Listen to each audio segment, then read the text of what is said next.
Mapagpalang araw mga ka-trippers, dahil Mother's Day po sa mga susunod na araw, may pupuntahan po tayong nanay na may sakit. Dito po yan sa Del Pilar, Paniquita, Relac. Sako pa po to ng barangay stasyon mga ka-trippers. Mga ka-trippers, kasi may nag-PM po sa amin sa comment section nung nakaraan vlog po namin. Gusto niya rin daw pong mapasaya yung nanay niya na may sakit. Yun nga po, tinugunan po namin ngayon araw na ito para sa araw ng mga nanay. Mga ka-trippers, tara samahan niyo po kaming puntahan si Nanay Nelda at alamin po kung ano ang naging kanyang karamdaman. Mga ka-trippers, dito po pala yan sa Del Pilar Street. Papasok po to sa looban. Sa panahon kasi ngayon mga ka-trippers, napakahirap po ng may sakit din. Lalo na pag wala ka rin pera or ano. Kahit na maalaga po kayo sa sarili ninyo, ang sakit talaga nandyan lang. Ito po, papasok po ito sa loob. Inagaan po namin yung punta namin kasi may kliyente po kami na taga-Samar. Magpapatato po ng full leg. Kaya inuna po muna namin i-vlog si Nanay Nelda. Tara mga ka-trippers, tara, samahan niyo kami. Maraming salamat po talaga sa mababait at mabubuting sponsor na handang tumulong sa kapwa nila. Kung hindi po sa mababait na taong yun, ay hindi po magaganap ang mga vlog namin. Ang JB Tattoo Vlog mga ka-trippers ay tagahatid lang po ng mga biyaya sa mga nangangailangan ng mga tao. Sa totoo lang mga ka-trippers ay napakahirap po ng may sakit, lalo na po kung ikaw ay mahirap din.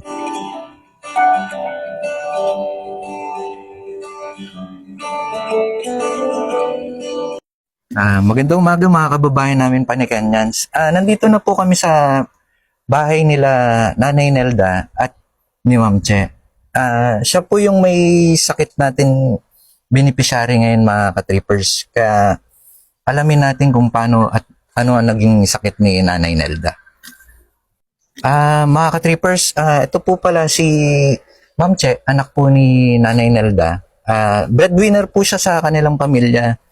Umuwi pa po siya rito galing Che? Lampikwan, Nueva Ecija. Che, ipaliwanag mo kung ano naging karamdaman ni mama mo. Sige, kapit mo. Meron akong mic. Kuwan po, kala po namin simpleng katarata lang po. Medyo blurred na rin po yung paningin niya. Tapos nung kuwan po, sabi ko po, ipa-check up ko po siya. Pinasamahan ko po sa bunso namin. Pero Baguio pa po ang trabaho ko noon. Pina-check up po siya, tapos pinatingin po siya kay Dr. Cesar. Sabi po, diabetic po. Yung blood sugar niya po is 400 po. Tapos, 800 po yung cholesterol niya. Ilang taon na pala si mama mo? Ilang taon mo na, nanay? Nanay? Ano po ako? 68 68 na po siya mga ka-trippers. Sige, Che, paliwanag mo kay mama mo. Nung sinabi po nilang 400 po yung blood sugar niya, saka yung 800 po yung cholesterol niya, tapos ilang araw lang po, wala pa pong isang buwan, bigla na pong nawala siguro yung paningin ni mama mo. No? Bago po nawala yung paningin niya, nagpunta pa po daw ng CR. Magsi-CR po. Tapos, hindi na po maabot sa CR, bumagsak na po doon. Buti po naiangat po niya yung ulo niya. Kaso yung paa po yung napuruan, kaya hindi po makalakad. Ano siya, mga ka-trippers, hindi po nakakita si Nanay Nelda at hindi rin po siya ganong makatayo siya, no? Dahil sa sakit. Ilang taon na palang may sakit si mama mo? Nelda. Ay, si Nanay Nelda, Che. Ilang taon na kayo na may sakit? January kayo pina-check up na sa Baguio ko, no? Neto rin yun? Netong... 3 years po kasi ako sa Baguio. May 2 taon na rin po. May 2 taon na po siyang may karamdaman mga ka-trippers. Ito nga po, medyo maaga pa nga po naabala na si nanay sa pagtulog. Pero kanina pa po sila gising. Hinihintay rin kami. Nay, Che, bigyan mo nga kay mama mo yung mic. Sige, ikaw na. Sige po. Nay, manghingi po kayong tulong sa mga nakakaluwag nating mga kababayan po dito sa ating bayan sa Paniki po. Maring Sige po. Narito po ako sa inyo at dumudulo na ang hihingi po ng tulong. Naiiyak po si Nanay Nelda, mga ka-trippers eh. Hindi ko po mapigilan talaga. Che, ikaw na lang kaya. Si Ma'am Che na lang po. Kasi nakakahabag po yung ano ni nanay, nakakaiyak din po eh. Che, sige, ikaw nang mag-ano. Humingi po kami ng tulong sa inyo kung sino po yung may bukal na kalooban na tumulong sa amin. Kahit lang po pang maintenance ng nanay ko. Nagme-maintenance po siya. Minsan po hindi ko po nasusuporta sa kulang po sa financial. Oo.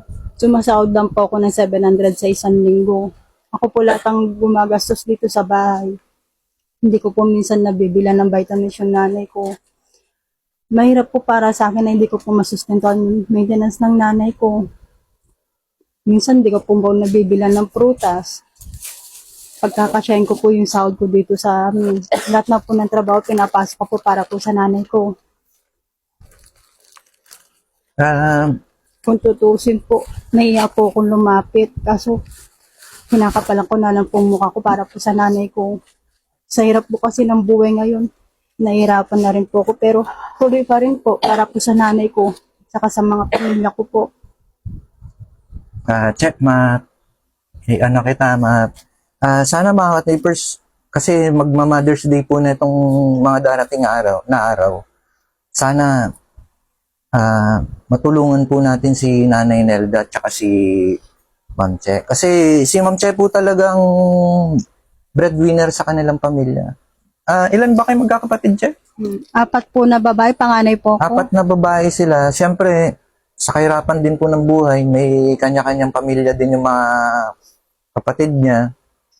May asawa ka na ba, Che? Or ano? Iwalay po. Hiwalay din si Ma'am Che. Pero siyang nag-aalaga at nagpapadala ng mga gastusin ni Nanay Nelda. Sana mga ka-trippers, matulungan niyo po si Nanay Nelda. Che, nagtrabaho ba si mama mo? Nagtrabaho din po siya sa Tanok Supermarket po. Nakasama ko po. Oo.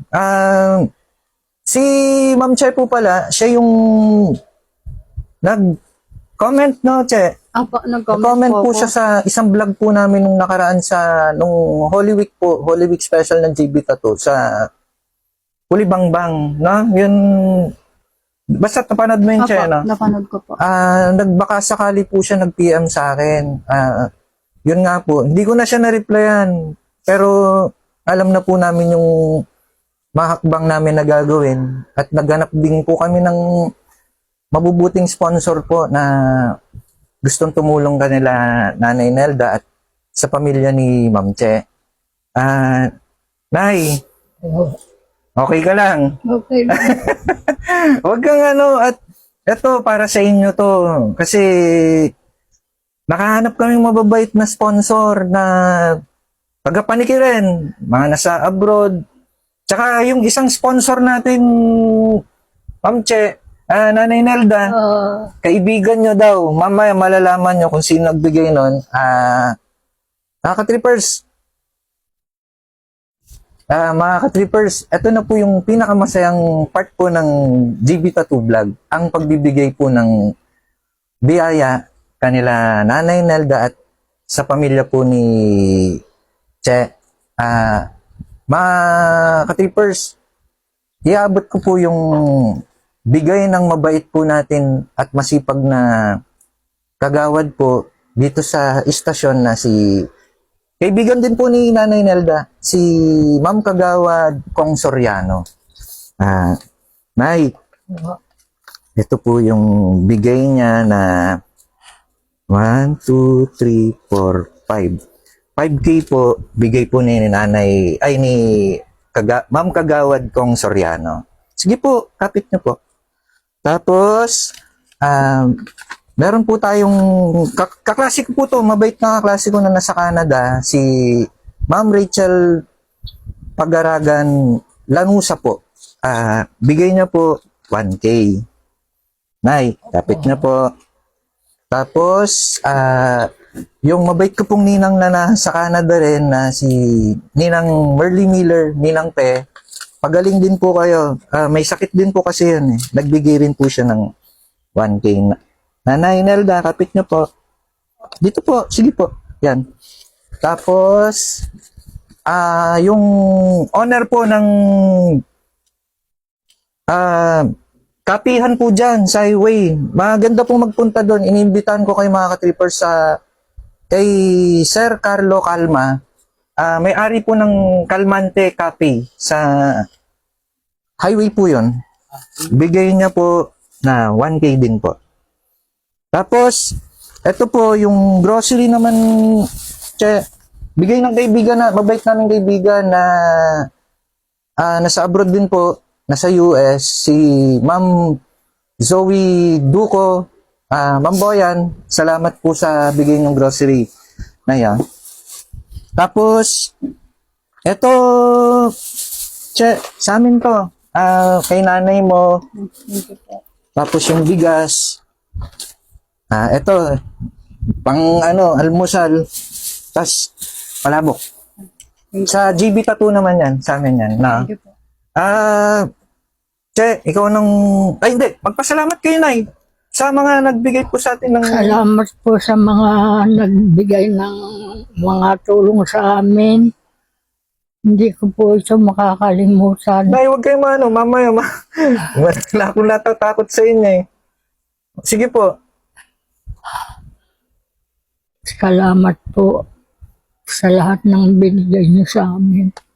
Ikaw na lang baka mamaya si mama mo. Si Cha na lang pong Nay, huwag kayong Nay.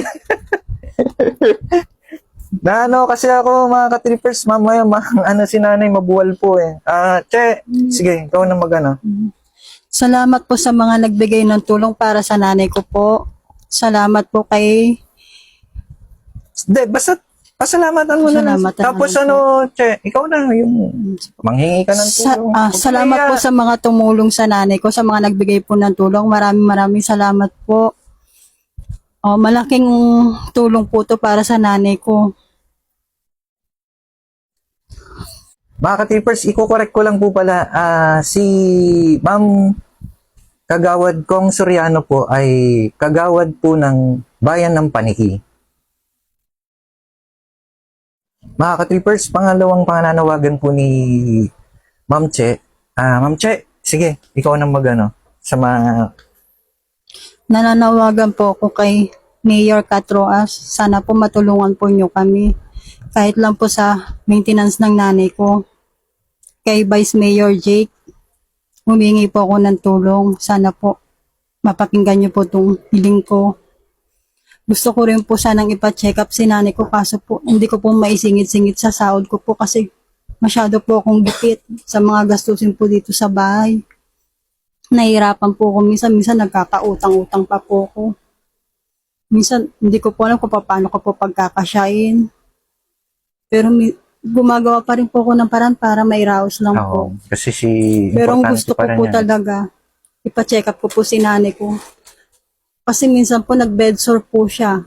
Gustong-gusto ko pong ipa-check up. Walang-wala po ako. Ang hirap po para sa akin po noon. Yung nakikita po siyang nahihirapan, wala po akong magawa. Pagdating sa financial, walang-wala po talaga kami.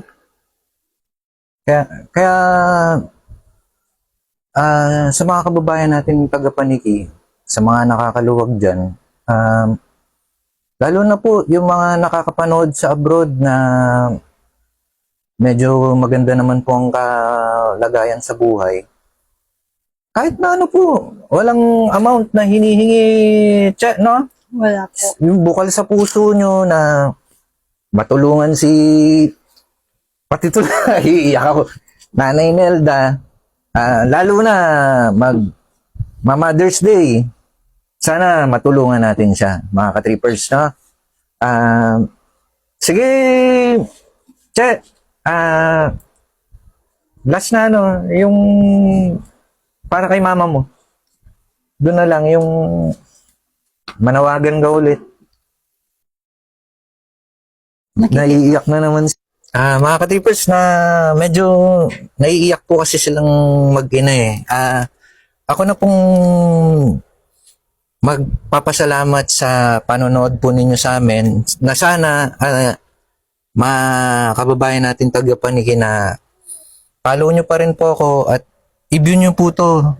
I-share nyo na din po para matulungan natin ang kababayan natin na ano.